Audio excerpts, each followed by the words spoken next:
1월 18일 오늘 만난 성경 말씀은 여호수아 11장 10절에서 12절입니다.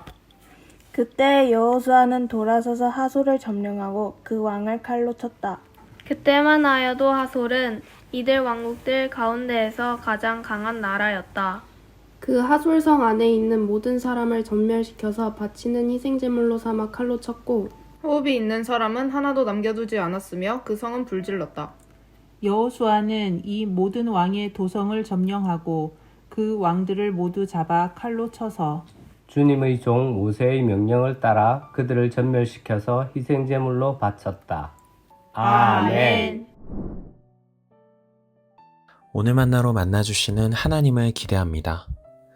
여호수아서에 기록되어 있는 이스라엘의 정복전쟁의 양상을 가장 잘 표현해주는 히브리어 단어는 헤렘이라는 단어입니다. 이 단어의 뜻을 직역하면 헌납 혹은 진멸이며 동사로 쓰일 때는 완전히 파괴하다로 풀이됩니다. 가나안 정복전쟁의 대부분은 헤렘으로 규정됩니다. 오늘 본문 12절에 잘 표현되어 있지요. 그 하솔 성 안에 있는 모든 사람을 진멸시켜서 바치는 희생제물로 삼아 칼로 쳤고 호흡이 있는 사람은 하나도 남겨두지 않았으며 그 성은 불질렀다. 이스라엘은 정복전쟁을 수행하는 동안 성 안에 있는 호흡이 있는 자들을 남녀노소 불문하고 다 죽여야 했고 모든 금품이나 전리품을 취해서도 안 되었습니다. 현대인의 감수성으로 볼 때 이런 구약의 헤렘 전쟁은 이해하기 어려운 매우 잔인한 명령이어서 많은 오해와 비판을 낳게 되죠. 실제로 무신론자로 유명한 리처드 도킨스는 그의 저서 만들어진 신에서 구약 성서의 정복전쟁을 명령하시는 하나님을 질투심 많고 복수심에 불타며 피에 굶주린 대량 학살자라고 비판하기도 합니다. 성경은 분명 하나님의 완전한 뜻이 담겨있는 무오한 책이지만 그 책을 읽고 해석하고 적용함에 있어서는 섬세한 분별력과 주의가 필요합니다. 어떤 성찰도 없이 성경을 문자적으로 그대로 적용하게 되면 성경을 근거로 흑인 노예를 정당화하고 전쟁을 미화하는 등의 역사적 오류를 끊임없이 반복할 수 있기 때문입니다. 먼저 헤렘 전쟁을 바라보는 데 있어서 가장 경계해야 하는 해석은 너무나 편리하게 여호수아의 군대와 자신을 동일시하고 나의 반대편에 서 있는 상대방을 가나안 부족의 자리에 위치시키는 것입니다. 그래서 자신이 만들고 있는 다툼 또는 갈등이 마치 이스라엘과 여호수아가 가나안 부족과 전쟁을 했던 것처럼 거룩한 싸움이라고 착각하는 것이죠. 우리는 스스로 엄격하게 질문하고 성찰해야 합니다. 신앙인은 항상 이스라엘 군대에 속할까요? 절대 그렇지 않습니다. 만약에 자신이 가진 힘이나 사회적 위계의 힘으로 연약한 사람을 억누르고 억압하고 있다면 그는 결코 이스라엘 군대일 수 없습니다. 도리어 하나님께 심판받아야 할 가나안 백성의 위치에 서 있는 것이죠. 자신의 믿음의 인물들과 무비판적으로 동일시하면서 자신과 대척점에 있는 상대방을 제압해야 하는 이방인으로 여기는 믿음은 역사 속에서 십자군 전쟁이나 제국주의 정복전쟁에 앞장섰던 끔찍한 기독교인들을 만들었음을 잊지 말아야 합니다. 두 번째로 헤렘 전쟁을 현대인의 감수성과 윤리적 관점으로 재단하려 하기보다는 고대 중동의 풍습을 배경으로 이해해야 합니다. 여러 고고학적 발견들을 토대로 볼 때 이 당시 가나안 원주민들의 생활 풍습과 종교 생활은 더할 나위 없이 문란하고 부패했다고 합니다. 이러한 문란과 부패의 문제점은 단순히 자신들의 삶을 파괴하는 데에서 그치지 않고 반드시 함께 살아가는 이웃들의 삶과 행복을 짓밟고 파괴하는 것으로 나타난다는 것이었습니다.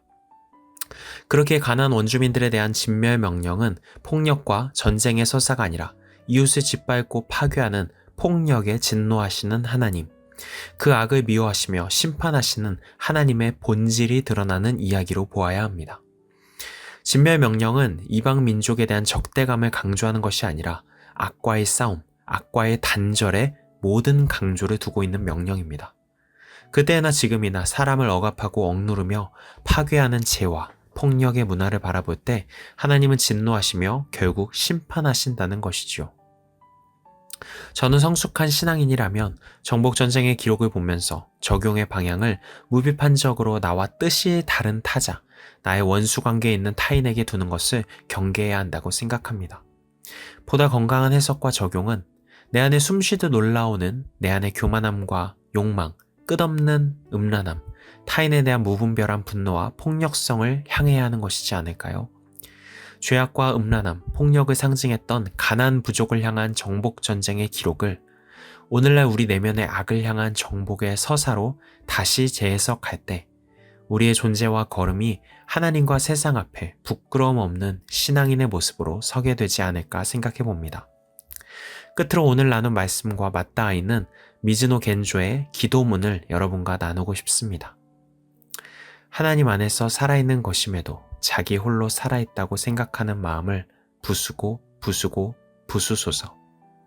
하나님께 깊이 사랑받고 있음에도 함께 살아가는 사람을 진실로 사랑할 수 없는 마음을 부수소서. 하나님께 죄를 용서받았음에도 남의 작은 잘못에도 용서하지 못하는 마음을 부수소서. 아멘. 기도하시겠습니다. 악은 어떤 모양이라도 버리라고 말씀하고 있는 데살로니가 전서의 경고를 그때 이스라엘 사람들이나 지금의 우리나 얼마나 자주 가벼이 넘겨버리는지 모르겠습니다.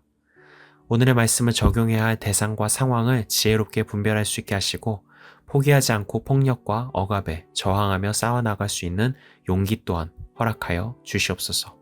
예수님의 이름으로 기도합니다. 아멘.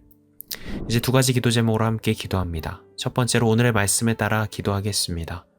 지금도 주위에서 또는 나의 내면에서 자라나는 가나안의 죄성을 발견할 수 있는 지혜와 포기하지 않고 싸워가는 믿음을 허락하여 주시옵소서. 두 번째로 내일의 예배를 위해 기도하겠습니다. 내일의 예배를 통해 한 주간 지쳐있던 성도들이 위로와 회복을 받고 다시금 세상에 거룩한 믿음의 발걸음을 내딛게 하옵소서. 이 제목으로 기도하신 후에 개인 기도로 나아가시겠습니다.